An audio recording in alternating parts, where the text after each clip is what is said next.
Messieurs, ravi qu'on se retrouve encore une fois. Deuxième podcast, premier était à Bordeaux, là c'est nous qui nous sommes déplacés à Paris. Chez Flo.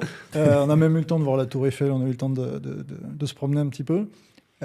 Aujourd'hui, le thème de ce podcast, il va être très simple, c'est, moi j'ai fait un constat, 100% des entrepreneurs que je croise aujourd'hui dans les réseaux, et j'ai intégré beaucoup de réseaux sur Bordeaux depuis l'année dernière, eh bien, ils savent générer du business, ils savent faire travailler leur entreprise, mais 100% des entrepreneurs ne font pas travailler leur capital.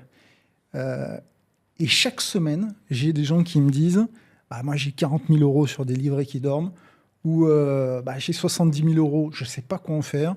La banque m'a proposé 2-3 produits, mais la réalité c'est que ça me rapporte très peu. Et en fait, on se rend compte que ce n'est pas vraiment un problème de travail ou de volonté, c'est un problème d'éducation financière entrepreneuriale. Le dirigeant moderne, il ne doit pas que faire travailler son business, il doit aussi savoir faire travailler son argent à côté. Et ce qui est marrant, c'est que souvent, quand je pose la question de pourquoi on en arrive là, souvent j'ai un dirigeant qui me dit, ou un entrepreneur, j'ai pas le temps. Et souvent, moi, je vais lui répondre, mais attends, tu travailles 60 heures par semaine, parce qu'on sait tous qu'être entrepreneur, c'est travailler très dur. Tu travailles 60 heures par semaine pour générer de l'argent et tu n'as pas 2 heures par mois pour faire travailler ton capital. Le seul schéma qui existe finalement, c'est parfois confier son argent à des professionnels. Et la réalité, c'est qu'on voit que souvent, ça rapporte 5-6%. Ces mêmes entrepreneurs, demain, ils pourraient y passer finalement autant de temps parce que cette gestion qui est déléguée finalement représente très peu de temps et avoir beaucoup plus de choses qui produisent dans le temps. Alors, certes, c'est mieux que des livrets, mais nous, j'ai vraiment aujourd'hui envie qu'on propose une vision différente aux entrepreneurs, aux indépendants, un processus qui, clairement, demain, va leur permettre de créer une autre source de revenus. J'ai vraiment envie qu'on lance ce podcast sur ce sujet qui est phare pour moi de ce que j'ai pu constater. Déjà, là, de ce que je viens de vous dire, je vais vous demander votre avis, un petit peu qu'est-ce que vous en pensez. Toi, Flo, qu'est-ce que tu penses de ce constat ? Alors, ça va être très très simple. Très très simple. Bon, pour ceux qui ne me connaissent pas, moi je suis dans l'immobilier, donc maintenant depuis 2016, ça va bientôt faire 10 ans, et en fait, le constat unanime, c'est que généralement, on sait sciemment pourquoi on prend les produits du banquier. Soit c'est que derrière, on a besoin d'avoir une obtention sur un crédit immobilier, et en fait, on souscrit volontairement des placements dont on sait volontairement qu'il n'y aura aucune performance. 1%, 2%, pour pouvoir justement accéder à l'obtention de ce crédit. Et en fait, le truc, c'est que comme c'est mis en place, on ne le regarde pas. On sait que c'est peine perdue. Et je pense que ce n'est pas une histoire de... La vraie difficulté, c'est que l'habitude de se dire que je vais donner ça à un professionnel, donc je lui fais confiance, donc je ne regarde pas, et comme les résultats sont peut-être 4% ou autres, on n'a pas le temps de se poser la question. Et heureusement, tu es là pour pouvoir montrer un autre chemin, grâce à la méthode, qui va permettre de démystifier l'investissement et surtout d'apporter des réels résultats. À mon sens, je pense que nous, le dirigeant haut, on est beaucoup dans l'opérationnel. Donc on n'a pas le temps de regarder ça. Mais effectivement, si on se mettait dessus, on se rendrait compte que, oui, il faut faire quelque chose. Et j'ai rien contre les CGP qui vont écouter ce podcast, qui vont peut-être mettre des petits messages pas très sympas en DM, mais il faut aussi croire, j'insiste bien sur le terme de croire, c'est est-ce que les personnes qui me conseillent font ce qu'ils disent ? Et ça, c'est un premier levier et un premier filtre. Et on s'aperçoit que généralement, c'est des placements qui sont proposés, mais ces mêmes placements eux-mêmes ne souscrivent pas dessus. Donc en fait, tu te dis, tiens, alors c'est peut-être difficile, c'est peut-être bizarre. Et quand tu vois les résultats que tu montres par rapport à ta méthode, tu te dis, mais attends, lui, il n'est pas CGP, il a des résultats incroyables, donc c'est possible. Et c'est à ce moment-là que je pense que tu peux avoir un basculement de croyance. C'est hyper intéressant ce que tu dis. Il y a plein de choses où je vais revenir. Clément, toi, par rapport à ce constat, par rapport aussi à la réponse complémentaire de Flo, qu'est-ce que tu as envie de dire aujourd'hui à ces entrepreneurs qui, effectivement, se projette sur des gens, et tu as dit un truc hyper intéressant, donc forcément on va y revenir, c'est qu'effectivement, souvent on s'adresse à des professionnels qui eux-mêmes ne vont pas investir sur les produits qu'ils proposent. Comment tu vois la chose ? Ouais, moi je voulais revenir sur un terme que Flo a dit, c'est la confiance. Effectivement, en fait, aujourd'hui, c'est plus facile d'investir dans quelque chose quand tu as confiance à la personne qui te donne l'actif dans lequel investir, la façon de faire, etc. Flo, tu accompagnes des personnes dans l'immobilier, tu les accompagnes, ils viennent avec toi parce que tu leur as donné la confiance, tu leur as montré qu'avec tes résultats, tu avais une autorité évidente en fait, parce que tes résultats, tu apportes la confiance, le combo des deux, c'est plus facile. Il y a un truc, moi, qui je pense est hyper important, c'est qu'il y a énormément d'entrepreneurs, en fait, ils sont très très bons dans le business. Ils sont très bons dans ce qu'ils font, parce qu'en fait, souvent, quand tu fais quelque chose, c'est qu'au plus profond de toi, tu crois en ton projet, tu crois en ton produit, donc forcément, tu vas tout faire pour, tu es très bon. Malheureusement, et ça, on en a déjà un peu parlé la première fois pour le premier podcast, on est très peu formé, voire pas du tout, en fait, sur l'investissement. Donc, en fait, il y a beaucoup d'entrepreneurs qui sont très très bons dans le business, mais qui n'ont aucune stratégie au niveau de leur investissement. Et du coup, en fait, ils en deviennent dépendants de leur business. Et c'est comme, finalement, ça devient un salarié, mais de leur propre business, en fait. Et donc, autant un salarié, il est dépendant de son patron, un entrepreneur, il peut être, s'il ne fait pas bien les choses, dépendant de son business. Donc, en fait, la situation, ok, tu es ton propre patron, mais finalement, l'entrepreneur, en fait, il est un entrepreneur, ok, peut-être riche, mais ce n'est pas un entrepreneur libre. Aujourd'hui, les entrepreneurs, pourquoi ils veulent être entrepreneurs ? C'est faire un truc qui les intéresse, forcément, premièrement, mais c'est aussi devenir libre. Et libre, c'est pas que financièrement, mais c'est aussi géographiquement, c'est pouvoir faire ce que tu veux. On en discute suffisamment tous les deux également. Pouvoir aller chercher sa fille à l'école quand tu veux, quand il y a un problème. Putain, mais ça c'est le rêve de tous. Donc pour moi, effectivement, il y a cette notion-là où l'entrepreneur, son business, c'est le meilleur, mais entrepreneur, investisseur, c'est dur. Ce passage-là, il est très dur. C'est une autre casquette, ouais. Ouais, c'est très très dur. Et on parlait d'éducation financière. Je constate aussi que beaucoup d'entrepreneurs que je croise, ils pensent en fait que c'est compliqué d'investir. Oui, tout à fait. Ils se mettent dans une position, et je pense que c'est pareil pour l'immobilier, où ils se disent non, mais c'est pas mon domaine de prédilection. Ouais. Tu as des croyances limitantes en fait. C'est compliqué, je vais faire des erreurs. Et c'est là où on a envie d'apporter un schéma différent. C'est de dire, regarde, nous, on vient pas de la finance à la base. Pas du tout. Et on s'est formé, et on a été obtenir des choses. Et en fait, c'est vraiment nos résultats, et c'est là où effectivement on va présenter un schéma différent, c'est que nous, on montre nos résultats. Quand on montre le résultat de notre assurance vie, je pense qu'on fait partie des seuls qui montrent le compte avec vraiment les chiffres. Très peu de gens qui font ça aujourd'hui. Tout à fait, et en fait, hier, j'étais avec un couple qui me dit, mais la banque, elle me dit qu'il faut telle condition. Les banques, déjà, mettent des conditions folles pour permettre aux entrepreneurs d'investir. C'est leur dire, finalement, il y a des choses très simples, avec très peu de temps, où tu vas avoir un taux de rentabilité maximum.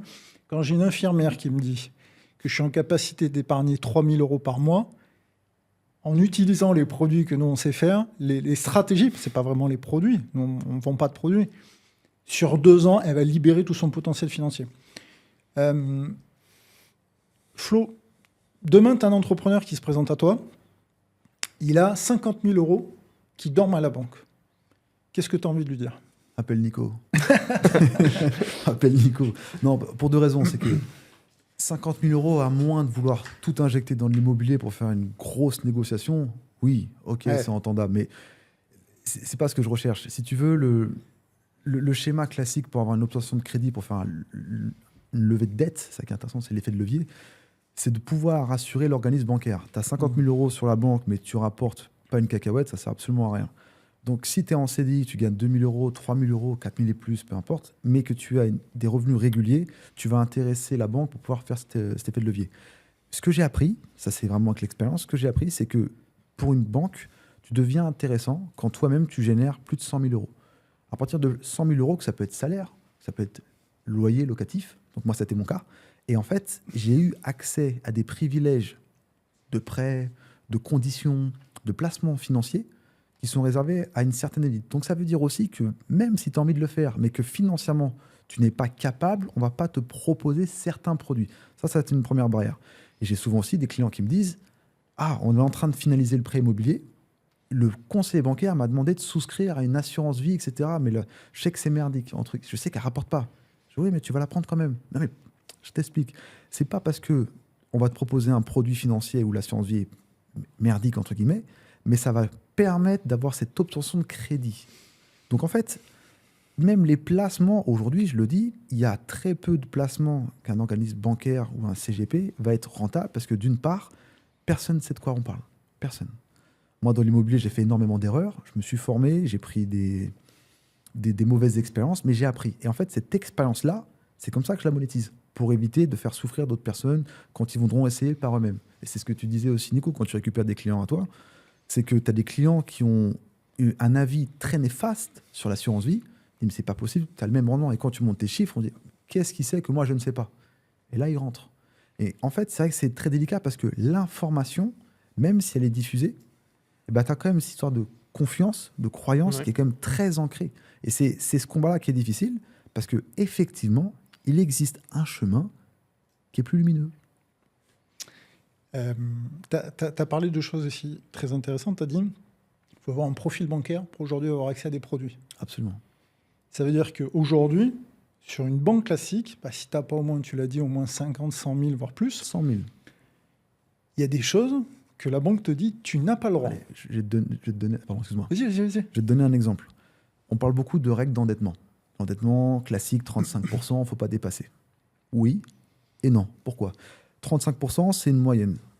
Par contre, si tu as 35% d'endettement, mais que tu ramènes, c'est pas 100 000 euros annuels de loyer, bizarrement, l'endettement, c'est eux-mêmes qui vont trouver une manière de le contourner. Soit en créant une société, soit en mettant de l'apport, soit en passant par le conseiller patrimonial qui délivre les crédits immobiliers. C'est vraiment, tu vas être pris par un autre groupe parce qu'on se dit, ce client-là a du potentiel, a des revenus, donc on va l'accompagner et peu importe les règles. Parce qu'attention, les règles sont définies, mais il y a aussi une dérogation qui peut être faite à hauteur de 10% pour les clients de la banque. Donc en fait, il y a toujours moyen de contourner. La vraie question, c'est est-ce que l'organisme bancaire a envie de le faire? Et là, c'est une autre question. Donc ça veut dire que si à ce niveau-là, il y a des règles qui sont, entre guillemets, exploitables, d'autres non, qu'est-ce qui se passe quand on commence à mettre vraiment le nez dans l'information? Et tu parlais de choses intéressantes, c'est que déjà, il faut un certain profil pour accéder à des produits bancaires. Ouais. Ces mêmes produits, finalement, quand ils accèdent, souvent, il y a un niveau de frais stratosphérique et une productivité qui reste faible. C'est fou de voir des gens qui ont des sommes à 100, 200 000 euros, finalement, travailler sur du 4, 5, 6%, grand maximum. C'est ça, la réalité. Et encore, là, tu ne comptes pas les frais. Exactement, c'est en brut. Performance. Brut. C'est ce qu'on en parlait la dernière fois, les frais de performance, ça hyper performé. Des frais de performance, c'est pour nous. Hein. Tout à fait. Donc en fait, c'est vrai qu'il y a. Je pense que les gens ne se rendent pas compte que s'ils mettaient réellement le nez dans les finances, dans les placements, il y aura des choses qui peuvent être faites de manière exceptionnelle. Ouais. Et les CGP, les banquiers, on les connaît très bien. Ça peut être des formidables partenaires pour de l'immobilier, mais ce n'est pas des investisseurs. Ce sont aujourd'hui des vendeurs de produits. Ils ont des objectifs de vente, ils les assument, et ce n'est pas des investisseurs. La preuve, et tu as dit quelque chose d'hyper intéressant, c'est que 90% peut-être des banquiers aujourd'hui n'investissent pas eux-mêmes dans ce qu'ils proposent. Et je pense que la meilleure manière de parler à quelqu'un de demain d'investissement, c'est d'être dessus depuis des années, de savoir comment ça réagit, de savoir pourquoi tu rentres dessus, quand est-ce que tu sors dessus. C'est tous ces éléments qui vont faire une différence fondamentale. Tout à fait. Et moi, clairement, je dois avoir 30% de mon patrimoine financier à la banque, qui doit me servir pour de l'épargne de précaution, pour à la limite développer l'immobilier, mais tout le reste, ça dégage, clairement. Clément, toi pareil, même question. Demain, tu as quelqu'un d'entrepreneur à 50 000 euros, tu vois, qui dort. Qu'est-ce que tu as envie de lui dire? Déjà, tu peux lui parler ton assurance vie, qu'est-ce que ça a donné cette année? C'est intéressant. Comme ça, on va voir le profil immobilier et plus financier. Alors effectivement, pour commencer avec l'assurance vie, cette année, en 2025, plus 36%. Quand on parle des 4, 5, 6% bruts, 36%, il y a un petit écart. Ouais, ça fait grincer les dents. En utilisant la méthode. Donc, et ce qu'on disait également aussi tout à l'heure en off, c'est que c'est quelque chose qui nous prend 1 à 2 heures par mois. Donc c'est pas quelque chose de très long. Pour un entrepreneur qui travaille 50-60 heures par semaine, ça s'entend totalement de se dégager ce temps-là. Donc effectivement, si quelqu'un arrive avec un patrimoine à la banque de 50 000 euros, il y a énormément de questions à poser dans un premier temps. C'est pourquoi ? Parce que tu l'as dit aussi, peut-être qu'il veut l'utiliser pour un apport dans l'immobilier. Mais si son objectif, c'est ok, j'ai énormément de revenus qui rentrent grâce à mon business d'entrepreneur. J'ai besoin de temps pour faire fonctionner et de temps pour ma trésorerie. J'ai besoin de temps, je dépense temps pour mes charges, etc. Mais à la fin, il me reste tous les mois 3, 4, 5 000 euros à investir. Et aujourd'hui, je les mets à la banque et je profite pour faire en voyage, faire des restos. Ok, d'accord, mais comment t'es prêt, quels efforts t'es prêt à faire pour te dire, ok, aujourd'hui, c'est 3 4 000 euros que j'ai tous les mois comme ça pour faire mon kiff. Et si là, tu prends 50% de ces 3 4 000 euros, dans 2 ans, tu auras la même somme que tu pourras profiter tous les mois, sauf que tu en auras en plus 20 000 ou 30 000 ou 40 000 euros investis à 20, 25, 30% dans les bonnes années, qui vont te rapporter tout le temps et te créer encore plus de richesse. En fait, c'est ça, c'est ce mindset-là qu'il faut avoir. C'est, ok, aujourd'hui, on ne nous apprend pas comment faire. On ne sait pas comment faire quand on parle à des personnes riches qui sont à la banque ou d'autres personnes, des entrepreneurs, ils n'ont pas forcément toutes les clés. Mais aujourd'hui, il y a des clés très faciles à faire. Mais en premier lieu, c'est faire un bilan financier en fait, de tout ce que tu as. Quels sont les efforts que tu es prêt à faire en fait. Et à partir du moment où tu as défini ton plan d'action, tu es prêt à faire des efforts sur telle partie de ton plan, de tes revenus, telle partie de tes dépenses, qu'est-ce que tu es prêt à revoir à la baisse ou à la hausse. Putain, après, c'est tout bénef parce que même en commençant aujourd'hui, et puis il y a plein d'applications aujourd'hui qui te permettent d'investir à partir de 1 euro, 10 euros, 20, 50 euros, tu n'as pas besoin d'avoir des grosses sommes en fait. Et donc, même avec des petites sommes, si c'est que 50 euros par mois, mais 50 euros par mois pendant 10 ans à un rendement 20%, je préfère faire ça que laisser mes 50 000 euros à 2% par an où tu as l'inflation une année sur deux qui est beaucoup plus forte. Donc, en fait, c'est juste des petites méthodes. Il y a une vraie réflexion sur déjà l'audit en amont. C'est le but de tout notre processus, de toute la méthode. C'est quoi ta situation à l'instant T ? Combien tu gagnes ? Combien tu épargnes ? Qu'est-ce qu'on va pouvoir aller chercher ? C'est quoi tes objectifs de vie pro, perso ? Est-ce que tu as envie de construire une retraite ? Est-ce que tu as envie de léguer pour tes enfants ? C'est trouver cet équilibre de vie pour augmenter tout le processus et de dire voilà ce qu'on va aller chercher et surtout voilà ce qu'on va progressivement investir. Ouais.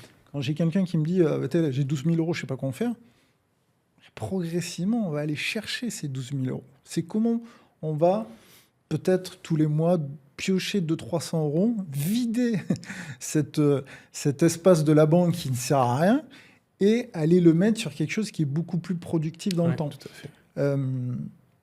Moi, quand je dis, c'est vrai qu'on a une assurance, mon assurance vie est à 81% en 3 ans, forcément, ça paraît incroyable. Mais la réalité, c'est que c'est un processus qu'on a mis en place depuis 5-10 ans, qu'on a peaufiné, qu'on a élaboré et qui fait qu'aujourd'hui, on a cette maîtrise du truc. Toi, aujourd'hui, Flo, comment tu accompagnes les gens sur l'immobilier ? Comment tu peux aider entrepreneur ou salarié qualifié qui va avoir de l'argent de côté. Tu fais de plus en plus de présentations. Comment s'est passée ta dernière ? C'était quoi les grosses questions qu'on t'a posées ? C'est hyper intéressant parce que ce que j'aime bien en fait dans les ateliers, c'est que je me confronte aux problématiques réelles que rencontrent justement les participants. Et la première, c'est déjà l'apport. Ils se disent tous qu'il faut être riche pour pouvoir accélérer. Moi, ils me demandent comment j'ai fait pour lever 1 million de dettes alors que je gagnais dans mes meilleures années 58 000 euros par an. Par an. Donc en fait, ils se disent mais comment il a pu lever 1 million et j'ai mis 15 000 euros de ma poche d'apport. Et en fait, il y a des stratégies qui sont de faire payer les frais de notaire aux vendeurs. Voilà. Ça, c'est une des premières. La deuxième, c'est de monter un produit. Enfin, un produit, l'immobilier, si on le voit comme un produit, c'est un produit. C'est faire en sorte que la valorisation qu'on va demander soit supérieure au crédit demandé. Ça, c'est une deuxième astuce. Et c'est surtout les vrais freins que j'ai vus, et c'est vraiment réel. On me dit tous, je ne peux pas trouver de bonne affaire, ça n'existe pas. Il faut avoir un réseau, il faut connaître des gens, comme ça on voit les biens en F-Market. Et il y a un participant qui m'a posé une question qui était intéressante que je te posais. Enfin, il m'a dit, Flo, moi, j'ai pas envie de payer une agence, je déconstruis, j'ai pas envie de payer les frais d'une agence immobilière, je préfère passer par un particulier. Et je lui dis, tu vois, là, il y a une première erreur. Pourquoi ? Je lui ai dit, parce que si tu passes par un particulier, quelque part, le particulier, il se dit, je vais vendre mon bien pour pas payer de frais. Donc déjà, il y a un rapport à l'argent par rapport à ça. Il se dit, je vais le vendre moi-même parce que je peux le faire moi-même. Mais il va jamais accepter une baisse de prix énorme. Pourquoi ? Il est trop attaché à son bien. Donc premièrement, la négociation va être difficile quand on sait que dans l'immobilier, l'acquisition, c'est la première étape. Acheter en dessous du prix du marché. Le particulier ne sera jamais capable, entendable, peu importe la situation, de baisser drastiquement son prix. Donc, admettons, il le fait, c'est pas le particulier qui va rappeler la personne à qui il a acheté le bien pour vendre sa maison secondaire. Alors que l'agence va se dire, tiens, ce monsieur-là m'a acheté un bien, il est finançable, il a sûrement du réseau, tous les biens qui sont potentiellement intéressants, je lui envoie. Et là, on crée du partenariat. Là, on crée du réseau. Et là, on crée une sorte de confiance, une régularité dans l'échange. Et je dis, c'est la première étape. Passer directement avec des agences. Ça, c'était le premier point. Les questions que j'avais, c'est comment on fait pour gagner de l'argent de l'immobilier ? Ben, je leur dis, c'est simple. Vous faites le calcul des frais. C'est pas calculer des frais. Donc, les frais, c'est quoi ? C'est la taxe foncière. À l'année, on divise par 12. Les charges de copro, si on est en copropriété. Et les charges d'assurance, de P&O, de comptable, s'il y a un comptable. Et on voit déjà si le loyer couvre tout ça. Si ça ne couvre pas, on ne prend pas. Tout simplement. Donc, pour faire en sorte que le loyer couvre, c'est déjà avec le crédit, à quelle sauce je vais être mangé. Donc, l'acquisition est ultra importante. Mais ce que je remarquais surtout, c'est que les personnes ont peur de faire des offres. C'est-à-dire qu'ils avaient vu un prix, et ils se disaient ici, regarde, je ne peux jamais trouver de bien un tel type de prix. Ben si, regarde, j'en ai 2 dans la même ville où j'ai fait ma conférence. Où ça ? Là, un peu plus haut. Ah oui, tiens, c'est bizarre, mais c'est pas là que je recherche. Ben voilà. En fait, ils se posent des questions parce qu'ils estiment qu'ils peuvent le faire eux-mêmes, mais ils se rendent compte qu'ils n'ont pas de méthodologie. On parlait très bien juste avant. Et c'est là que j'interviens. Et justement, quand on échange ensemble et qu'ils disent que c'est possible, que je l'ai fait et que je l'ai fait plus rapidement, parce que, attention, ceux qui viennent, j'ai des profils où ça fait presque 6 mois qui sont dessus. Des fois un peu plus courts, des fois un peu plus longs pour X ou Y raison. Mais c'est vrai que comprendre le marché, comprendre ce que les gens attendent, c'est souvent, ils ont besoin d'aide. Ils ont besoin d'aide. Mais au début, il faut qu'il y ait une phase mûre. C'est-à-dire qu'il faut qu'ils se disent, ils fassent le chemin eux-mêmes, ils se rendent compte qu'ils n'y arrivent pas, et là, tu interviens.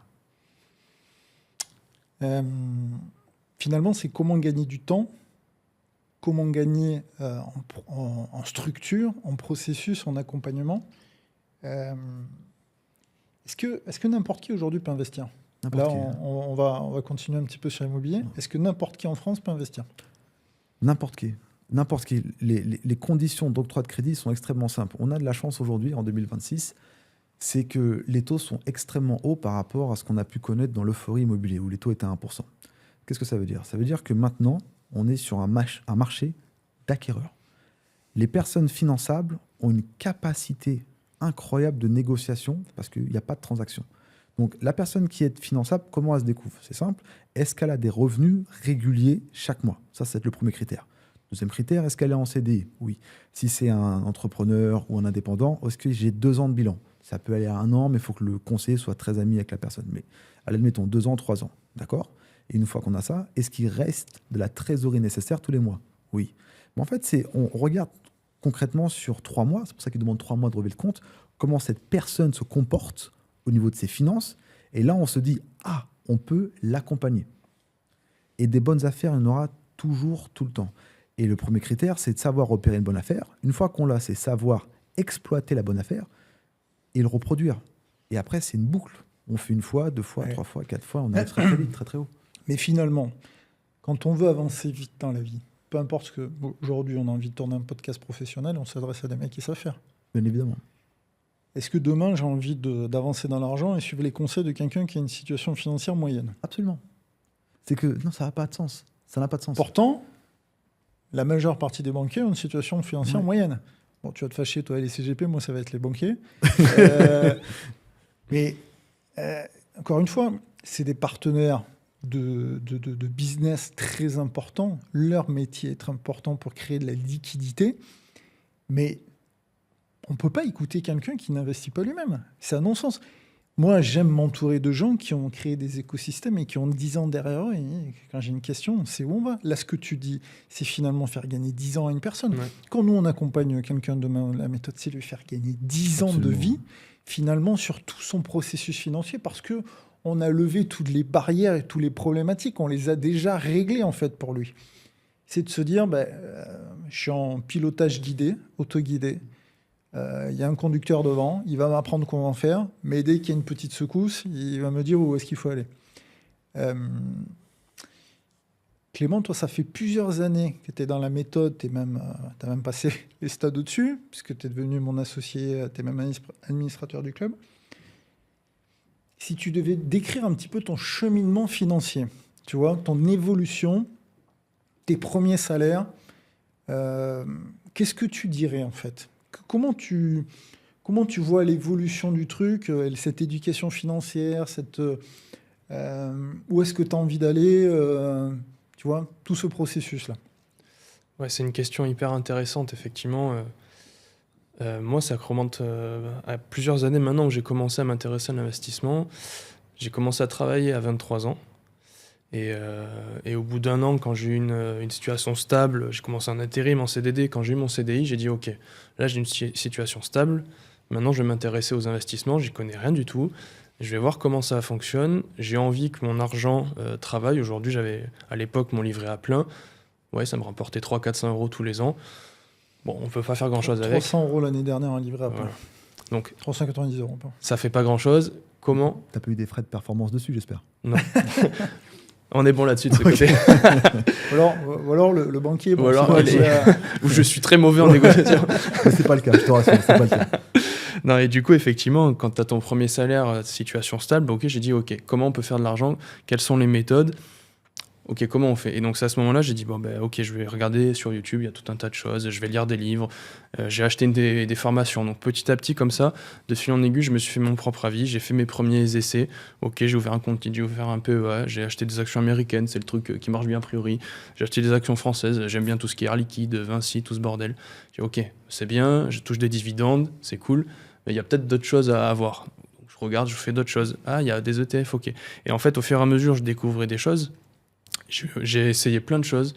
Il y a des choses qui n'ont pas marché, des choses qui ont bien marché, des choses que j'ai laissé traîner parce que j'ai oublié, parce qu'à un moment donné, j'étais très intéressé. Et ça m'a... Et puis d'un coup, je me suis dit, ah mais en fait, j'avais offert un compte là, je vais voir où ça en est. Et donc, de fil en aiguille, en fait, j'ai vu qu'il y avait des choses qui marchaient, des choses non. Donc, j'ai fait ma propre stratégie.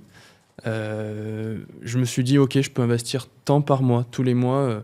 Je vois qu'en investissant tant, mon rythme de vie ne change pas. Donc, écoute, je vais essayer d'aller un peu plus loin.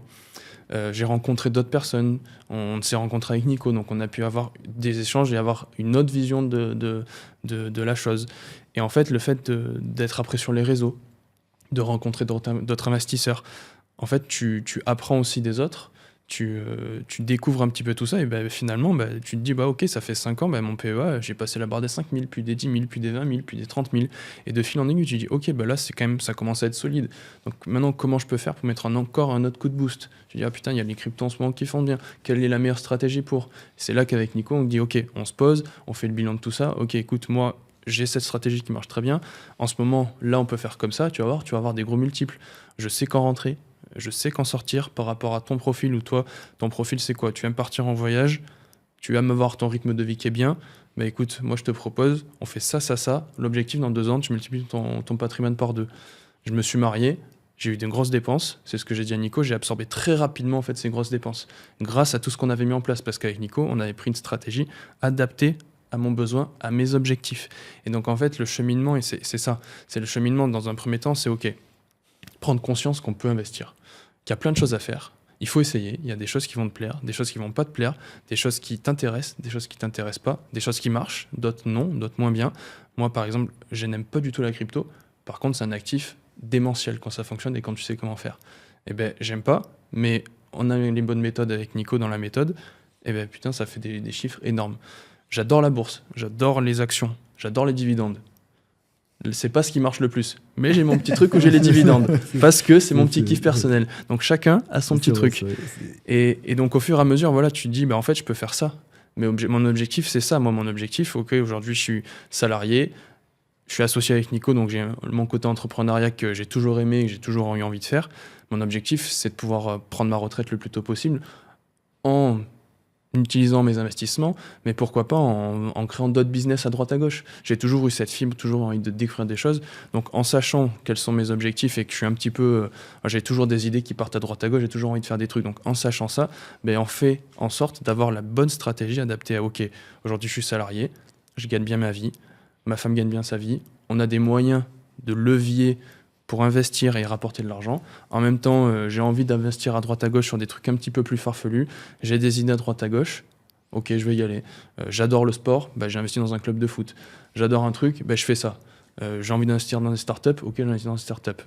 Je sais des trucs. Mais ça prend du temps. J'avais une stratégie totalement différente quand j'ai commencé. J'avais une stratégie au départ, action américaine, focus dividende. Aujourd'hui, j'ai plus d'actions américaines. Ça fait, entre-temps, il y a eu 6 ans qui se sont passés. Donc ma stratégie, elle a vraiment évolué. J'avais pas de crypto. Aujourd'hui, quand il y a ce qu'il faut, on met à fond dessus et ça va. J'avais pas d'assurance vie, j'ai ouvert une assurance vie. Donc ça se construit. Tu fais face à des choses qui ne fonctionnent pas. Tu découvres des gens qui ont des stratégies différentes. Tu prends un petit peu de partout, tu fais ta propre histoire. Et après, en fonction de tes objectifs, tu définis vraiment quelque chose avec lequel tu es confortable, en fait. Et à partir du moment où tu es en accord avec ça, c'est tout bénef, quoi. C'est hyper intéressant, Clément. Tu me fais penser à quelque chose, c'est que il faut dissocier ce que tu aimes et ce qui est rationnel. Tu parlais justement de la crypto, tu n'es pas forcément fan, mais ça t'a rapporté. Ah ouais. Dividende, tu es très fan, mais ça ne rapporte pas forcément. Donc on diminue. Exactement, tu vois, et c'est la même chose. Tu as investissement plaisir et après c'est exactement ça. Ouais. Mon investissement préféré, c'est mon immeuble de rapport. Je vais faire que des immeubles de rapport. J'en ai fait un, j'ai vu le rendement, ouais, c'est bien. Mais je préfère faire ma petite stratégie qui est beaucoup plus rapide, volatile et qui déploie plus de cash. Donc en fait, si on arrive déjà à se dire rationnellement, ça j'aime ça, même ça ne rapporte pas, donc je peux le mettre de côté et me concentrer sur ce qui rapporte, même si j'aime pas forcément, mais ça rapporte. Donc il faut savoir absolument ce qu'on veut. C'est très très fort comme exercice à faire. C'est pas évident, mais à partir du moment où tu as mis le doigt dessus et que tu dis ok, je sais ce qui est rationnel, je sais ce qui me fait plaisir, on va doser pour que ça fonctionne, tu as tout gagné. Ouais, c'est vrai. T'as tout gagné. Je pense que dans la problématique des gens, je pense que, à mon sens, c'est leur rapport à l'argent. Je ne vais pas te dire que c'est tabou, c'est pas plutôt dans ce côté-là, mais c'est le côté est-ce que c'est important pour eux ou pas? Et quand ça devient important, c'est là que les difficultés se rencontrent. Parce que souvent, quand tu investis, on te dit il faut que tu investisses que tu es prêt à perdre. Et des fois, il y a des gens dans des situations, ils ne veulent pas investir parce qu'ils ne veulent pas le perdre, mais ils l'ont. Tout à fait. En stock, tout à fait. En capital, en disponible. Et c'est très douloureux. Je ne parle pas difficile, je parle douloureux qu'ils puissent passer le pas. Ouais, ces petites étapes à passer de mindset, parce qu'on en revient toujours à ça, c'est quelque chose qui est... tu sors de ton confort. Et c'est jamais facile de sortir de ton confort. C'est jamais facile de se remettre en question. C'est jamais facile de se dire, ouais, c'est ça que j'aime, mais c'est pas ça le meilleur pour moi. Donc, on va doser parce que j'aime quand même, donc il faut faire un peu. Mais en même temps, il y a des choses tellement plus rentables pour moi, tellement mieux pour mon confort de vie, pour ma femme, pour mes enfants, pour ma situation. Et ce petit switch-là à faire, cette remise en question-là, elle est vraiment pas évidente, mais elle est essentielle si on veut être entrepreneur libre financièrement et géographiquement, si on veut être salarié mais pouvoir faire ce qu'on veut, peu importe notre objectif, mais il faut faire cette introspection pour se rendre compte vraiment, ok, qu'est-ce qui est le mieux pour moi, mes objectifs et ma vie, quoi. Ça me fait penser à Damien, un client, il avait... toute sa vie, il avait capitalisé, il mettait énormément de côté, et je lui dis, écoute, pour que je t'accompagne au one-to-one, c'est un certain prix, pas de souci, mais tu vas gagner 10 ans. Je dis, ah non, je peux pas. Mais qu'est-ce qui bloque? Écoute, on enlève. C'est quoi ton rapport à l'argent? Comment tu vois l'argent? C'est bien, c'est pas bien, c'est neutre, t'aimes bien? Ouais, ok. Ça fait combien de temps que tu veux faire ça? 4-5 ans, ok. Est-ce que tu penses qu'en continuant comme ça, tu vas atteindre l'objectif que tu t'es fixé? Oui ou non? Non. Qu'est-ce qu'on fait? Ok, je comprends. Voilà. Viens avec moi. Bienvenue à bord. Non, mais c'est vrai, c'est vrai. Je me suis noté plein de trucs là. J'ai vu ça. Déjà, tu disais un truc hyper intéressant. Tu as absorbé les frais de ton mariage. Ah oui. Les frais de ton mariage, c'était quoi à peu près en termes de somme? 10-15 000? Plus? Plusieurs dizaines de milliers d'euros. Et avec le processus épargne-investissement, tu as réussi à l'absorber sur l'année? Oui, tout à fait. Ça, c'est génial. Moi, c'est ce que j'adore faire. C'est-à-dire, en fait, par exemple, il y a 3 ans, nous, on a mis 35 sur un apport immobilier. Sur un an, on l'a régénéré. Comment, effectivement, cette création de liquidité, à un moment donné, va régénérer ces apports ou ces événements un petit peu de vie qui sont importants et qui demandent un coût, on va dire. Ouais, oui. Nous, on a créé un club. Et j'ai un peu envie qu'on en parle parce qu'on est quand même hyper fiers de ce qu'on a fait. Parce que finalement, il n'y en a pas tant que ça qui ont créé cet écosystème. Et là où on est fiers, c'est que on a des anciens, tu vois, qui sont là depuis 2022 notamment, et qui mesurent l'évolution Tout à fait, de ouais. l'écosystème et leur propre évolution. Nous, on a envie de créer vraiment un club un petit peu élite et premium où les gens ont accès finalement à un schéma financier, tu vois, très fort et où demain, il y a des investisseurs immobiliers comme toi qui intégreront, j'en suis sûr, à un moment donné, ou des investisseurs business pour dire, voilà, il y a opportunité, on sait créer de l'argent, vous pouvez demain investir aussi dans d'autres domaines hyper intéressants. Et finalement, c'est créer tout un écosystème un peu d'état d'esprit, de mindset dont vous parlez, qui fait que ça entraîne. Toujours, ça entraîne une mécanique. Nous, on anime, on met le club, et les mecs, ils me disent, putain, il y a tellement de valeur que des fois, on a du mal à suivre. Et tant mieux, tant mieux. Oui. Et j'ai des anciens qui me disent, putain, c'est impressionnant la dimension que ça prend. Et moi, je trouve qu'on est encore très, très loin de où on veut aller. Clairement. Demain, je te dis, je veux que, par exemple, il y ait quelqu'un qui me dise, ou toi, j'ai cette opportunité de bien immobilier, ça intéresse qui ? Je l'accompagne. C'est ça que j'ai envie. Et clairement, c'est de se dire, demain, on crée un club de millionnaires. Finalement, avec des gens qui sont pas forcément nés dans des conditions financières très faciles, mais qui ont évolué, et surtout qui ont appris un processus. Et tout le monde n'est pas à 5 000 € par mois.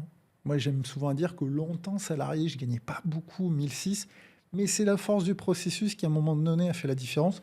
Et l'argent appelle l'argent, c'est ça qui fait que tu investis, ton revenu grossit, t'apprends des investissements. Tu parlais tout à l'heure de la crypto, c'est ça qui fait aussi performer aussi. Mais là aussi, là où on va être bon, c'est de savoir quand investir et quand ne pas investir. Parce que ça fait des semaines que nous, justement, on se positionne pour dire on sort d'un potentiel marché baissier qui est en train de bien se lancer quand même. Tu parlais de rapport à l'argent. Moi, quand j'ai des gens, tu vois, qui viennent me voir et qui me disent j'ai cette somme, je veux bien jouer avec. Ah, je dis, on va arrêter tout de suite. Moi, je joue pas. Moi, je suis là pour gagner. J'ai travaillé trop dur pour qu'on parle de jeu. On va construire un écosystème, petit à petit même. Tu vois, j'ai des gens qui me disent, comment on gère le risque ? C'est très simple. Tu vas utiliser notre processus et tu vas mettre des petites sommes. Et on va monter progressivement. Encore une fois, j'ai des gens qui aujourd'hui ont une belle capacité d'épargne, mais je leur dis, c'est pas grave, commence avec 100, 200 par mois, et dans 8 mois, 1 an, tu seras 1000. Parce que tu auras pris confiance dans le truc, tu verras tes résultats. On en parlait longuement juste avant, les résultats font toute la différence. C'est le plus important. On peut tenir tout le discours de la terre qu'on veut, mais à un moment donné, pour convaincre ta femme, la cousine ou tout ce que tu veux, c'est les résultats qui en font la différence. Qu'est-ce que tu penses de tout ça, Flo ?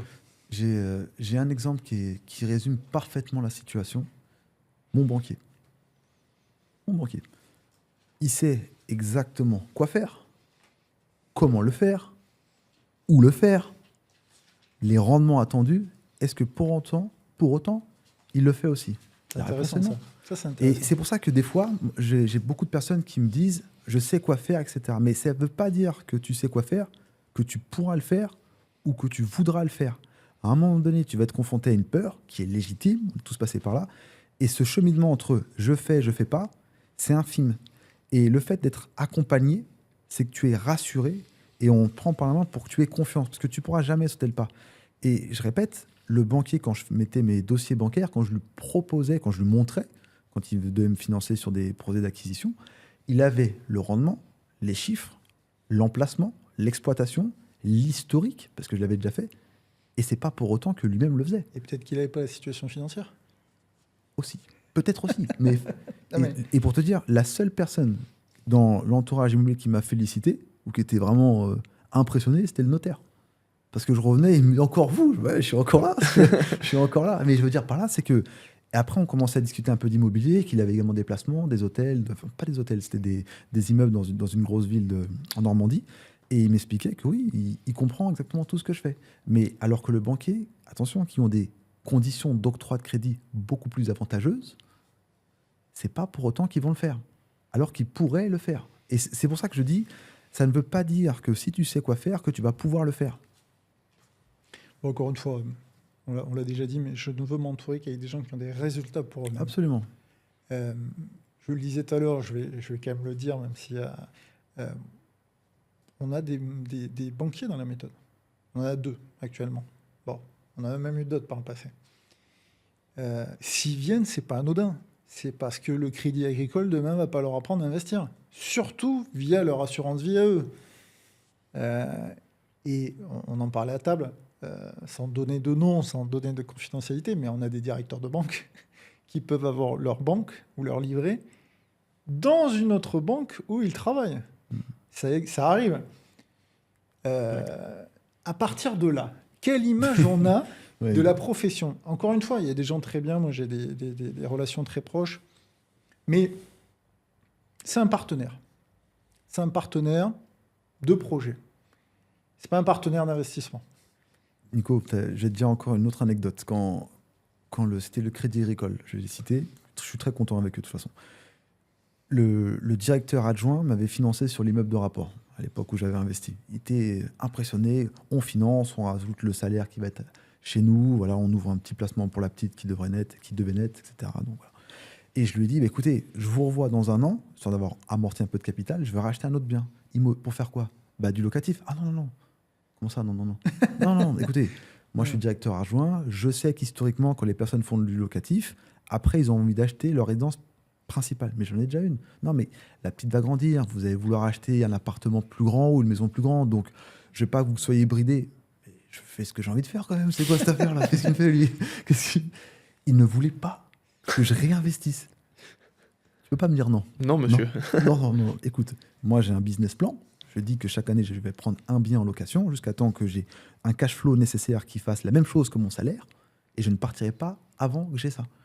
Non mais Florian, je te le dis, tu vas prendre ta RP. Et moi, je te le dis que je ne vais pas prendre ma RP. Je l'ai déjà. Ben, j'ai dû changer. Et le CIC qui m'a récupéré était ravi de me récupérer parce que j'étais nouveau client maintenant. Donc il n'y a plus d'encours, il n'y a plus d'endettement, il n'y a plus tout ça. Tout ça pour dire que même des fois, on peut être confronté à l'humain où ils ne vont pas forcément tenir compte de ce qu'on a envie de faire. Et c'est pas pour me protéger, parce que je savais quoi faire, comment le faire, où le faire et comment l'exploiter. Donc c'est vraiment difficile. Et attention, moi je ne vais pas dire que j'ai un ego, mais je suis assez têtu. Quand je veux faire quelque chose, et je sais que ça fonctionne, on ne va pas m'arrêter. Donc si on se retrouve avec une personne qui n'a pas suffisamment confiance, qui manque de courage, elle peut très vite être découragée. Ouais. Très vite. Qu'est-ce que tu en penses, toi, Clément, un petit peu de toute cette partie-là? Est-ce que tu vois des salariés, tu vois, qui sont un petit peu dans la même dynamique, qui sont confrontés aussi à des situations comme ça, bancaires, un petit peu rigolotes, on va dire. Rigolote, pas rigolo, moi, quand je voulais j'ai perdu un an. Ou est-ce que tu vois même des entrepreneurs où tu dis, putain, merde, passe à côté de quelque chose, là. Il a un énorme potentiel. Ouais. Qu'est-ce qu'il fait? Parce que on en croise tous autour de nous, des gens qui ont un potentiel incroyable. Ouais, tout à et fait, on se dit, mais putain, mais il passe où ton salaire? Quand j'ai quelqu'un, moi, qui me dit j'ai 2009 net et qui a un patrimoine financier de moins de 10 000 euros, je me dis, mais qu'est-ce que tu fais de ton Ouais, salaire? il met son argent. Eh ben, ouais. Qu'est-ce que tu en penses de ça? Ah ouais, c'est vrai que je voudrais revenir sur un point avant de répondre à la question. C'est tout à l'heure dans le club, tu disais on a tout un tas de cas de figure différents, de professions différentes, de patrimoines différents, de vies différentes en fait. Et c'est ça l'avantage du club, c'est qu'il y a une synergie qui se crée avec les compétences de chacun, où vraiment aujourd'hui on a plein de métiers différents, plein de compétences différentes qui permettent à chacun, en fait, ok, j'ai une idée pour faire ça, bah attends, moi j'ai cette connaissance, attends, moi je sais faire ça, moi je peux t'aider, moi on va s'associer sur ça. C'est ça aussi qu'on veut réaliser. Et c'est un des principaux arguments aussi qu'on a, justement, tu disais, pour quand un entrepreneur vient avec, bah ouais, je gagne 3 000, mais j'ai 5 000 euros sur mon livret A et c'est tout. Mais du coup, t'es bien avec cette situation, comment tu veux faire? Nous, on a la méthode, et en plus de ça, on va t'entourer de personnes qui vont t'aider à aller chercher d'autres actifs, à aller chercher des business, à te développer, à t'apporter des compétences en plus. Et donc, c'est ça notre réelle force. C'est qu'on a vraiment une capacité, aussi bien financière qu'en immobilier, qu'en crypto, en or, en bourse, en ce que tu veux, dans différents business, en fait, pour aller encore plus haut, encore plus vite, encore plus fort. Ouais. Et donc on s'entoure de personnes très très bonnes. Et dans le club, il y a des personnes qui ont des patrimoines bien plus élevés que le mien, des patrimoines plus élevés que Nico, et on s'en moque en fait. On veut s'entourer de personnes qui sont meilleures que nous, et on veut avoir le meilleur de toutes les compétences possibles pour grandir le plus vite possible. Avec notre méthode, on sait que ça fonctionne. Et donc tout ça, effectivement, quand tu présentes ça à un entrepreneur, c'est facile de le convaincre. En plus de ça, on leur montre les résultats sur l'assurance vie, les résultats sur nos cryptos, nos chiffres qu'on partage. Ok, on a des compétences, on a la réalité des chiffres, on a des gens qui sont contents, qui nous amènent d'autres membres, avec qui on discute, qu'on intègre, on crée des événements, on partage tout ça. Et toute cette synergie-là, en fait, ça permet de convaincre tout un tas de personnes salariées ou entrepreneurs. Aujourd'hui, on se concentre sur les entrepreneurs parce qu'il y a une réelle capacité d'investissement. Quand il y a des entrepreneurs, tout à l'heure on en discutait, qui font plusieurs centaines de milliers d'euros par an, ok, c'est leur chiffre d'affaires, mais qu'est-ce qu'il leur reste à la fin sur leur compte? Et sur tout ce qui leur reste, qu'est-ce qu'ils réinvestissent réellement? Et pour la plupart, c'est pas grand-chose, voire rien du tout. Et tout ça, en fait, c'est vraiment un truc, on veut changer ça. On a cette ambition-là, on a déjà parcouru un chemin qui est assez exceptionnel, et on veut aller, comme Nicole disait, encore plus loin. On a une ambition vraiment énorme, et on va y arriver. On rencontre de plus en plus de personnes avec des potentiels énormes, avec des expériences de vie énormes, et tout ça, c'est tout bénef, quoi. Mais ce qui est impressionnant, je vais te dire une anecdote. Hier, j'étais à Reims parce qu'on m'a proposé un bien qui était off-market, parce que maintenant je connais l'agence immobilière. Et sur le trajet, j'ai demandé à un ami à moi, Woody, dédicace si tu regardes ce podcast, et qui est dans une thématique vraiment différente de la mienne. Lui, il est vraiment dans... Il fait autre chose. Il est dans l'électricité, dans les chantiers. Il est dans autre chose. C'est pas du tout dans... On ne partage pas la même chose sur notre travail actuel. Mais on a parlé, le trajet Île-de-France, Reims, il m'a solutionné un problème que j'avais depuis des mois sur un trajet de voiture. Je le regarde en conduisant. Tiens, c'est pas bête ce que tu dis. Et en fait, tu te dis, une conversation, un échange, une idée, une autre façon de voir les choses, voir le problème autrement. Et j'étais sur le trajet de retour, mais je vous dis, ce que tu viens de me faire, là, c'est du mentoring qu'on va te facturer 15 000 euros. C'est incroyable. Je vais te faire une confidence. Le matin même, mon problème est résolu. Le matin même. Ça m'a coûté 3 heures de discussion, alors que seul dans mon coin, j'aurais peut-être pas eu la réponse ou le questionnement nécessaire pour pouvoir le résoudre. Donc c'est vrai que l'entourage, tu peux être au-dessus, en dessous, à gauche, à droite. C'est à l'instant T, la solution pourra être résolue par quelqu'un qui a peut-être plus d'expérience dans ce type d'activité, dans ce domaine-là. Exactement. Et là, ça fait sens. En venant de Bordeaux, je pense qu'on a discuté de 12 idées à peu près.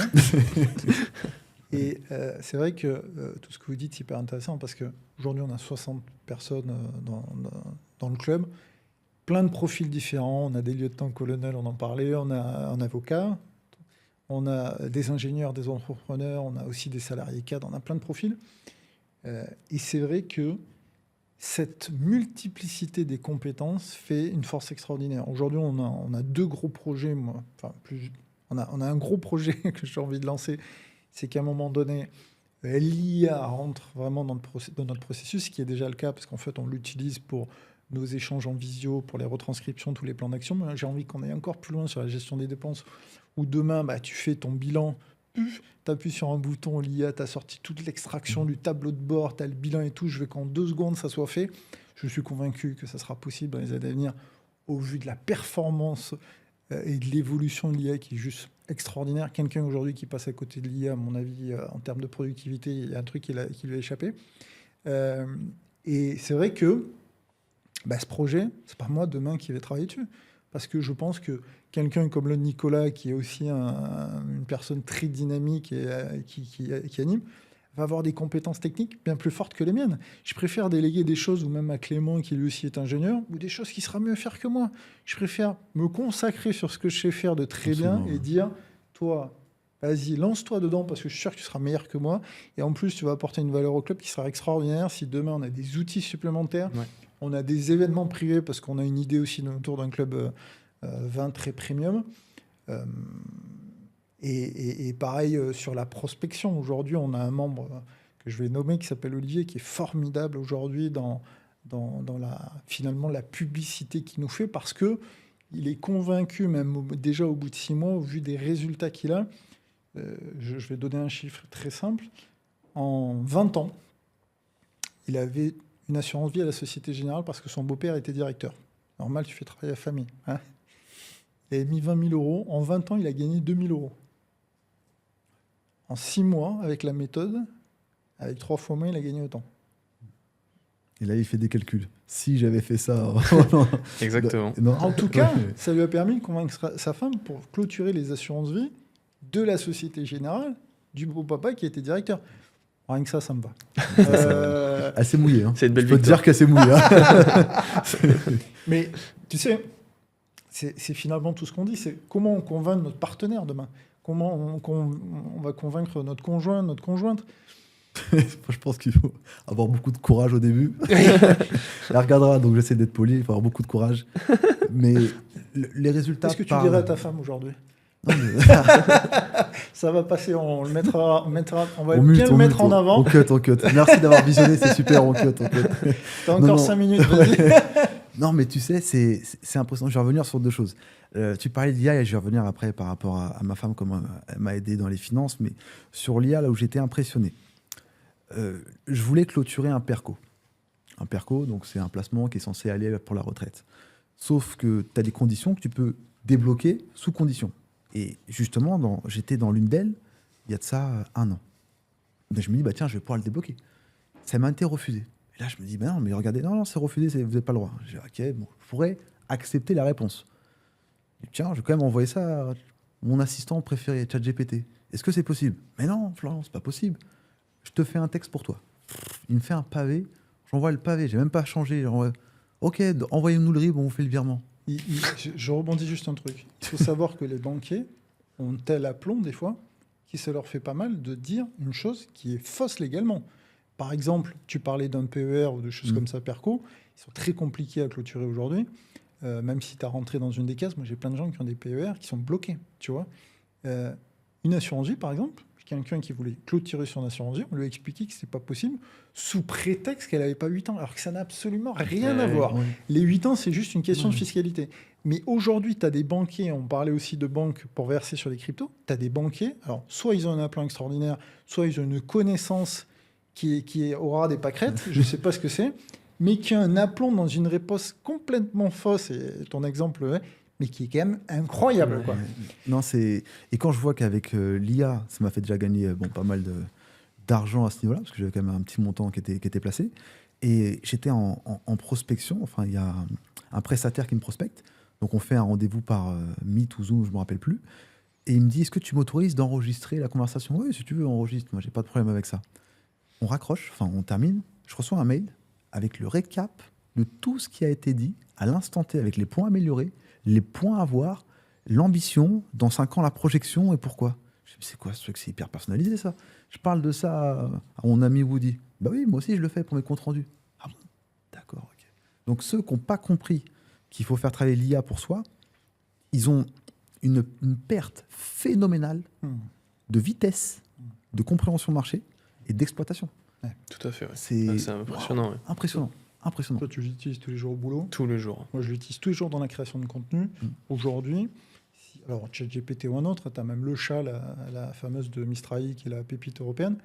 Et aujourd'hui, quelqu'un qui fait gagner en productivité en termes de marketing, de contenu, de tout ce que tu veux, de résultats, de compétences et tout, c'est une avancée extraordinaire. On peut dire que ça fait peur, ça fait tout ce qu'on veut, mais la réalité, c'est que c'est une avancée extraordinaire. Ah oui, c'est clair. C'est clair. Bon, je crois qu'en timing, on est pas mal, non? Super. Pour clôturer, merci Nico. Un Comment on petit te mot pour la retrouve? Un petit mot pour la fin. Allez, je te laisse les hostilités là. Je suis. un petit mot pour la fin. Simplement, aujourd'hui, on a envie de parler aux entrepreneurs, on a envie de leur dire que on a une vision alternative à leur proposer. On a énormément de valeur. On va le proposer dans les réseaux physiques, sur Insta, sur LinkedIn. On va leur montrer que eux, ils travaillent fort pour leur business, mais demain, leur argent va travailler fort pour eux et que ça peut être une 3e, 4e source de revenus et que clairement, ils vont sécuriser leur écosystème, celui de leur enfant et viser finalement une situation financière qu'ils n'auraient jamais espéré par le passé. C'est vrai. Qu'est-ce que je peux vous dire? L'argent, c'est rien. Ça vient, ça rentre, ça part, c'est un flux. Ne mettez pas trop d'émotions dedans, vous allez le regagner, mais juste faites en sorte que ça ne vous handicape pas dans un blocage inutile. Voilà, c'est ce que j'ai à dire. Et faites-vous confiance. C'est pas mal ça aussi. C'est- Et faites pas confiance à tout le monde. Ouais. Non, et on a une réelle ambition avec le club de porter ça vers... d'avoir une portée justement énorme. On a les compétences pour, on s'entoure des personnes pour le faire. On a des méthodes en place qui fonctionnent, qui ont des résultats exceptionnels. Donc on a vraiment cette vision-là avec des projets, comme Nicolas l'a dit, pour les futures années qui vont être vraiment très très intéressants.